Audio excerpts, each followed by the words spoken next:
Orbs, notre planète, c'est une revue de bibliothèque, une revue à collectionner. L'idée à l'origine de cette revue, c'est d'aborder ce qu'il y a un peu de meilleur dans le monde d'aujourd'hui. C'est-à-dire qu'en fait, chaque numéro de Orbs, c'est un bouquet de contenu, c'est un bouquet avec des choses liées à l'art, la science, les peuples premiers, et puis aussi bien sûr les recherches d'avant-garde. Et simultanément, on est avec des contenus qui viennent d'Afrique, qui viennent d'Amérique latine, qui viennent d'Europe du Nord, du monde anglo-saxon. Voilà, on est sur une revue qui est à la fois holistique et cosmopolite.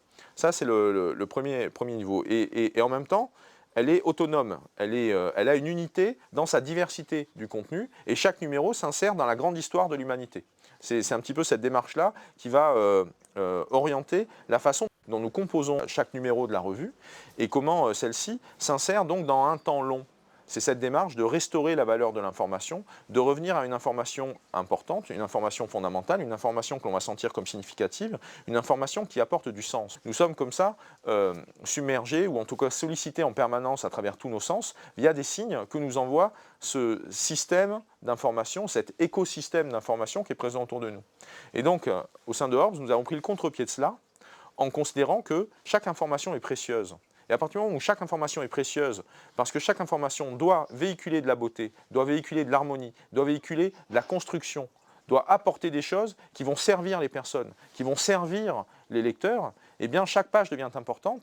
Et dans le dernier paru, le numéro 3, Entre terre et ciel, nous avons consacré notamment un portfolio à Viviane José Restiaux, un portfolio où l'idée dans ces portfolios, dans chaque numéro il y a un zoom comme ça, il y a un portfolio dédié à un artiste, et on rentre dans son univers, à travers ses mots, à travers ses images, à travers ses œuvres. Et donc à travers ce portfolio consacré à Viviane José Restiaux, l'idée, ça faisait plusieurs mois, hein, depuis le début, on a quand même un petit peu quelques artistes dont on veut parler en tête.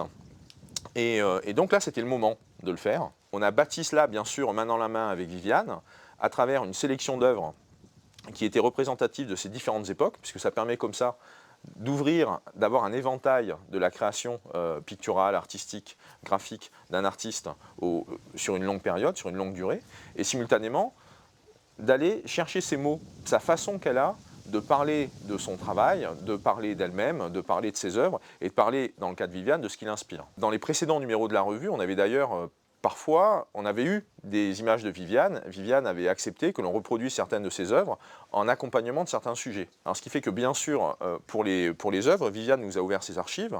Elle nous a fait passer des quantités de cahiers, de classeurs, où il y avait comme ça l'histoire, enfin, en tout cas, des catalogues d'images représentant les œuvres qu'elle avait pu faire. Et nous avons pu sélectionner ensemble comme ça les œuvres qui composaient le portfolio.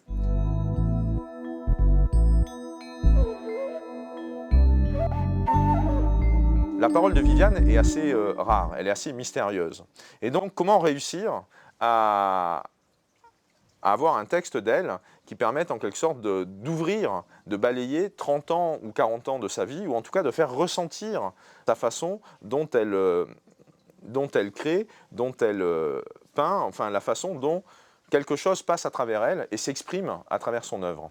On a repris ces différentes plaquettes qu'elle avait pu produire dans les 10 ou 15 dernières années pour voir un peu la façon dont elle pouvait parler de ses œuvres ou de son travail, de façon plus générale. On a eu aussi accès à des conversations qu'elle avait tenues avec certaines personnalités où il y avait des réponses, où elle présentait des choses sur sa façon de voir le monde, sur sa façon de présenter son travail. Je crois que c'est un texte assez fort dans la façon dont on est vraiment en prise directe à travers Viviane et sa parole, de sa relation à l'univers et à son œuvre. Ce portfolio sur Viviane José Restiaux, nous avons opté pour le dénommer les matières de l'invisible. Parce qu'en fait, quand on regarde précisément son travail, il y a plusieurs choses qu'on va pouvoir percevoir. La première, c'est cette inspiration directe, cette forme, cette fulgurance qui va être présente à travers son travail. C'est ce mouvement spontané, quelque chose est là et qui est fugace et qui était invisible, qui se dévoile d'un coup, brutalement. On est vraiment dans le choc esthétique, hein, au niveau de son travail, de sa peinture. Ça, c'est un premier point. Mais simultanément, son travail, c'est de la matière, c'est des grains, c'est de la poussière, c'est des choses qu'elle dissémine, avec lesquelles elle esquisse des mouvements, avec lesquelles elle esquisse des formes sur un support, sur une surface. Et on a plusieurs œuvres au sein du portfolio où on sent très très bien les grains de matière qu'elle manipule. Et qu'est-ce que c'est la matière? Qu'est-ce que c'est la poussière, les grains, les atomes qui composent la matière? C'est de l'énergie condensée. On peut dire que c'est de la lumière, on peut dire que ce sont des particules énergétiques, etc., etc. Mais c'est juste qu'en tout cas, c'est de l'énergie qui a été rendue visible en gagnant une sorte de densité, de condensation qui a fabriqué de la matière. Et donc, lorsque Viviane peint avec sa façon à elle de peindre, comme elle l'explique, elle peint avec les mains, elle peint avec les doigts, elle peint de façon naturelle et spontanée face à sa toile. Mais en fait, elle est en train de semer des grains de lumière, elle est en train de semer des paillettes, elle est en train de semer des pigments, de la couleur, de la matière.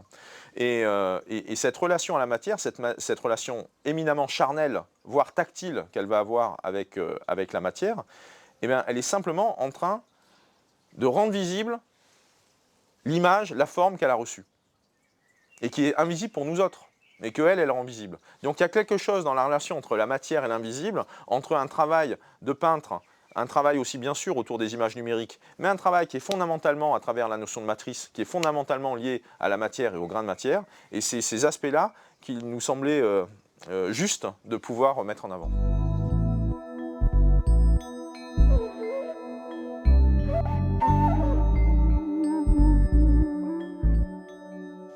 Dans le travail de Viviane, José Restiaux, au fil de son œuvre, j'ai une tendresse, on pourrait dire particulière, pour la période blanche.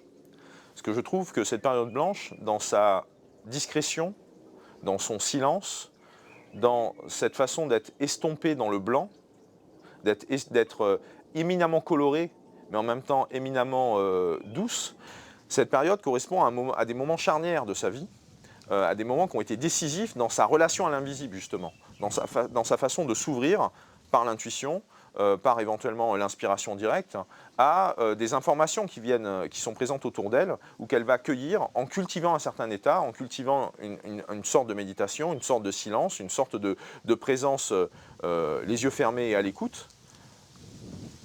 Elle va ressentir des choses, et c'est comme ça que ses œuvres prennent forme. Et donc, en fait, avec cette période blanche, pour moi en tout cas, je perçois comme l'acte de naissance, la période de naissance de cette démarche, de ce cheminement qui a donné ensuite toutes les autres périodes, mais là on est vraiment avec la période fondatrice.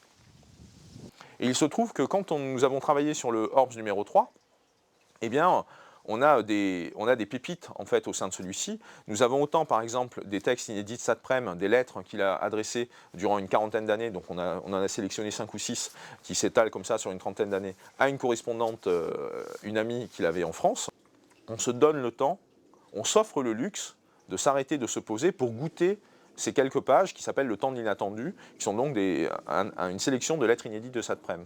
Il y a un autre sujet, en revanche là, qui est extrêmement illustré, qui est présent dans la revue, c'est un peu un long format de ce numéro, c'est sur le récit initiatique d'un enlumineur. Donc il nous raconte comment se passe l'apprentissage pour broyer les pigments, pour fabriquer les couleurs, comment se sont déroulés des éléments de son initiation, la façon dont son maître a éduqué son regard à découvrir des formes, à découvrir la géométrie, le sens des choses, les nombres, les proportions, voilà. Donc il y a un voyage comme ça dans le récit de l'initiation, les étapes initiatiques d'un enlumineur. Et nous avons deux autres grands sujets, par exemple, dans de ce numéro 3, aux côtés du portfolio de Viviane, José Restiaux. Nous avons un sujet, par exemple, qui concerne 2001, l'Odyssée de l'espace, avec une analyse sur les mythes présents au sein de 2001. Donc là, bien entendu, l'analyse n'est pas exhaustive, hein, on pourrait faire un ouvrage de 350 pages sur le sujet.